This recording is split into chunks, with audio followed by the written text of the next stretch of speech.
নমস্কার, আমি আশালতা। আজকে আমি আপনাদের করে দেখাবো বাড়ির উপকরণ দিয়ে কেক। অনেক সময় বাড়িতে কেক খাওয়ার মন করলে যদি বাড়িতে এই সব উপকরণগুলো থেকে যায় তাহলে খুব সহজে আপনারা কেক বানিয়ে নিতে পারেন। তো কিছু ড্রাই ফ্রুটস নিয়েছি আর কিছু নারকেল নিয়েছি। তো এইগুলো প্রথমে আমি এই নারকেলটা একটু শুকনো আছে, তো নারকেল নিয়ে নেব কিছুটা, আর এর সাথে গুড়, আপনারা এখানে চিনি ব্যবহার করতে পারেন স্বাদ মতো। তো আমি এখানে গুড় নিয়েছি আর নিয়ে নিচ্ছি দুটো ডিম। ডিম দুটো ফাটিয়ে নেব। বাড়িতে কেক বানালে কি হয়, এটা অনেক হেলদি হয়, আর যখন খুশি আপনারা বানিয়ে নিতে পারেন, খুব সহজভাবে বানানো যায়। আর এখানে তেল নিয়ে নেব, রিফাইন তেল। এখানে হাফ কাপের মতন আমি তেল নিয়ে নিচ্ছি। একসাথে এই উপকরণগুলো খুব ভালো করে একটা ব্লেন্ড করে নিতে হবে মিক্সিতে। খুব তাড়াতাড়ি হয়ে গেল, মিক্সিতে এটা ব্লেন্ড করে নিয়েছি। নিয়ে এখানে একটা পাত্রের মধ্যে ঢেলে নিলাম। নিয়ে এবারে দিয়ে দেবো এখানে সুজি এখানে 1 কাপের একটু বেশি দিয়ে দিলাম। দিয়ে সুজিটা দিয়ে খুব ভালো করে মিশিয়ে নেব।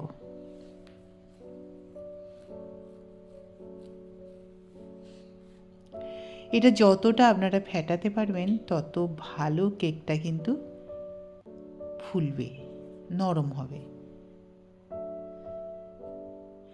আর দিয়ে দেবো এখানে 1 কাপ ময়দা। ভালো করে মিশিয়ে নেব সুজি ময়দা একসাথে। এখানে প্রয়োজন পড়লে আপনারা দুধ ব্যবহার করতে পারেন। যদি দেখেন ব্যাটারটা একটু শুকিয়ে গেছে তো দুধ ব্যবহার করতে পারেন।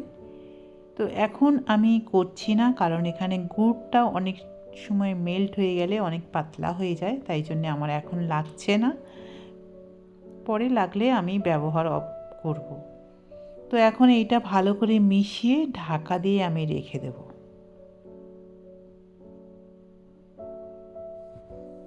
15 থেকে 20 মিনিট রেস্টে রেখে দেওয়ার পরে এইটা এবারে এর মধ্যে বেকিং পাউডার দেব। যেহেতু সুজি ছিল তাই জন্য রেখে দিয়েছিলাম, সুজিটা ফুলে গেছে। এবারে অল্প দুধ দিয়ে বেকিং পাউডারের সাথে একটু এই ব্যাটারটা একটু ফেটিয়ে নেব। এখন দেখতে পাচ্ছেন ব্যাটারটা একটু শুকনো আছে, তো সেই জন্য একটু দুধ দিয়ে দিলাম।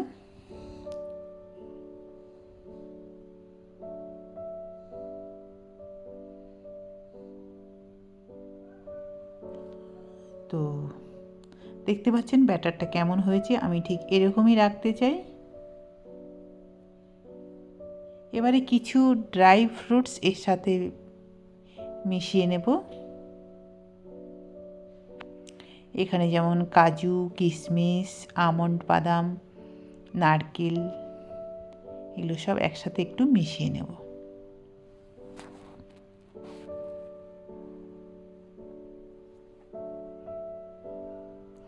আপনারা পারলে চেরিও এখানে ব্যবহার করতে পারেন, তাহলে দেখতেও ভালো লাগে। তবে আমার কাছে ঘরে যে উপকরণগুলো ছিল সেইগুলোই আমি ব্যবহার করছি।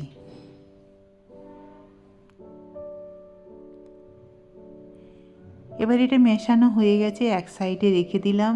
নিয়ে এবার একটা কেকের যে পাত্রটা তার মধ্যে প্রথমে একটু তেল ব্রাশ করে নেব, রিফাইন তেল ব্রাশ করে নিচ্ছি।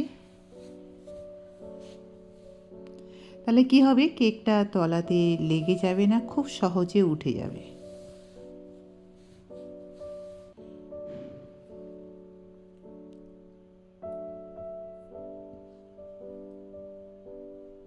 দিয়ে এখানে এবার আমি একটা বাটার পেপার ব্যবহার করছি। আপনাদের কাছে যদি এমনি যে পেপারগুলো হয়, যেমন যে পেপারে লেখা হয় সেই পেপারটাও ব্যবহার করতে পারেন। তো আমার কাছে ছিল বাটার পেপার, তাই আমি এটা দিয়ে আবার এর মধ্যেও একটু তেল ব্রাশ করে দিচ্ছি।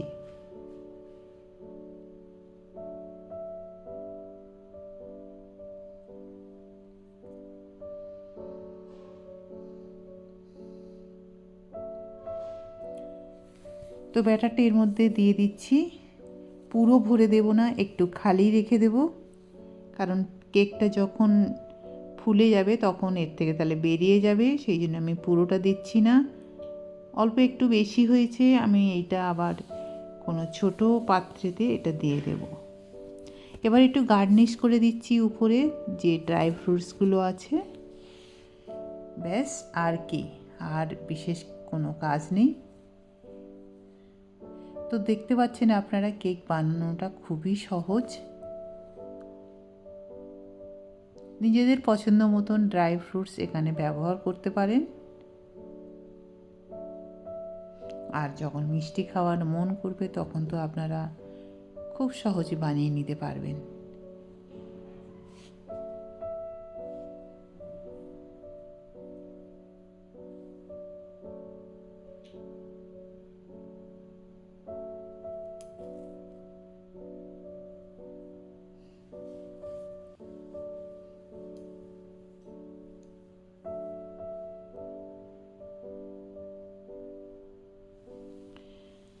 এবারে এখানে একটা আমি কড়াই নিয়েছি, কড়াইয়ের মধ্যে এটা করব, একটা স্ট্যান্ড দিয়েছি, আর কড়াইটা আগের থেকে একটু আমি প্রি হিট করে নিয়েছি, মানে খুব ভালো করে গরম করে নিয়েছি। নিয়ে এবারে এই কেকটা বেক করতে হবে ঢাকা দিয়ে প্রায় 25 থেকে 30 মিনিট। যদি দেখেন এইভাবে আমি একটা ছুরি দিয়ে দেখলাম ছুরির গায়ে লাগছে না, তার মানে হয়ে গেছে। আর আপনারা এরকম চেক করে দেখবেন, যদি দেখেন ছুরির গায়ে লেগে যাচ্ছে বা টুথপিকের গায়ে লেগে যাচ্ছে, তাহলে আরও একটু সময় দিয়ে করবেন, আর স্লো গ্যাসে এটা বসিয়ে রাখতে হবে। তো দেখতে পাচ্ছেন কেকটা খুব সুন্দর হয়েছে। বাড়ির উপকরণ দিয়ে আমি এই কেকটা বানিয়ে নিয়েছি, আর খুবই একটা হেলদি কেক। তো এবারে এটা আপনারা চায়ের সাথে এনজয় করুন। আশা করছি এই রেসিপিটা আপনাদের অনেক ভালো লাগবে।